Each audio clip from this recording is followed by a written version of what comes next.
It's become the proven formula for success at the raceway. Kristine Johnson gets us up to speed.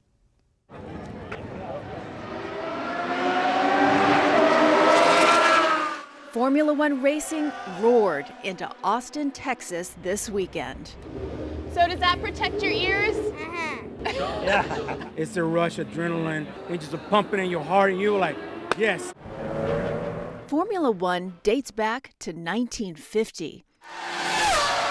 It's equal parts speed, triumph, and danger.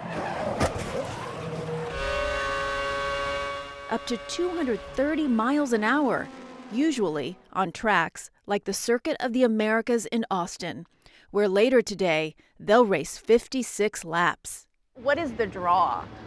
We're all fighting for glory, all fighting for chasing time and perfection. There's crashes, there's carnage, there's crazy emotions. British driver Lewis Hamilton is this era's king, with the most wins of all time. He is tied for the most championships at 7. This is how we control the engine. There's multiple different settings for different power modes. An F1 steering wheel is more like a game console. You're keeping track of all of this information. You're driving over 200 miles per hour, and you're like this close to your opponent. Yeah, there's a lot going on. It is kind of crazy. I think the great thing about our sport is like you really go into a different place. So you activate a different part of the brain when the visor comes down.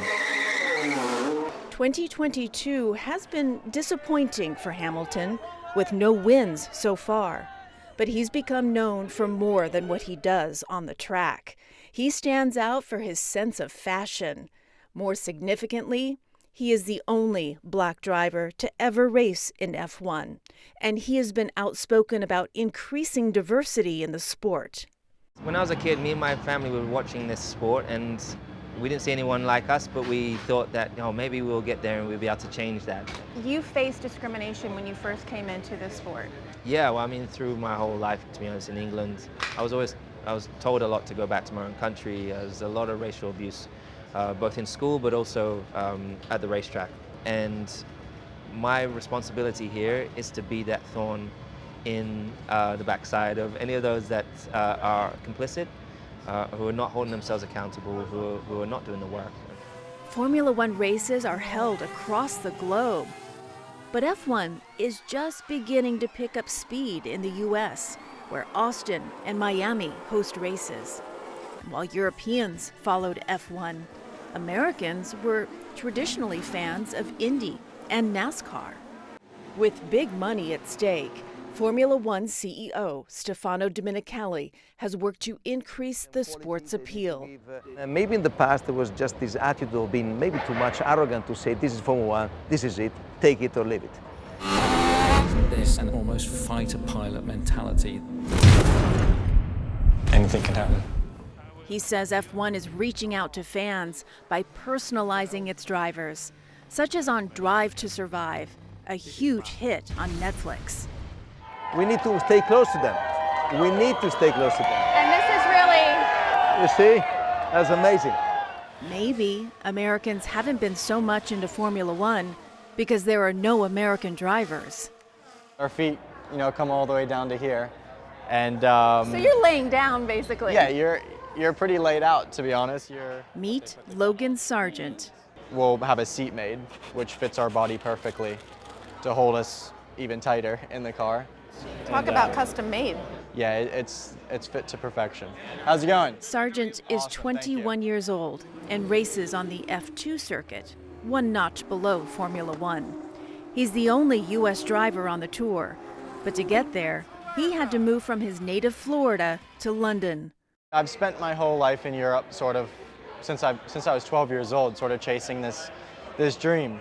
And I just feel so at home now. His fans are hoping he could move to Formula One as early as next year. So have you thought about that moment when you're going to be able to race in America? As an American kid, this is a dream. If you had told me that when I was 6 years old, beginning to race, I would tell you you're crazy. Formula One is a man's world.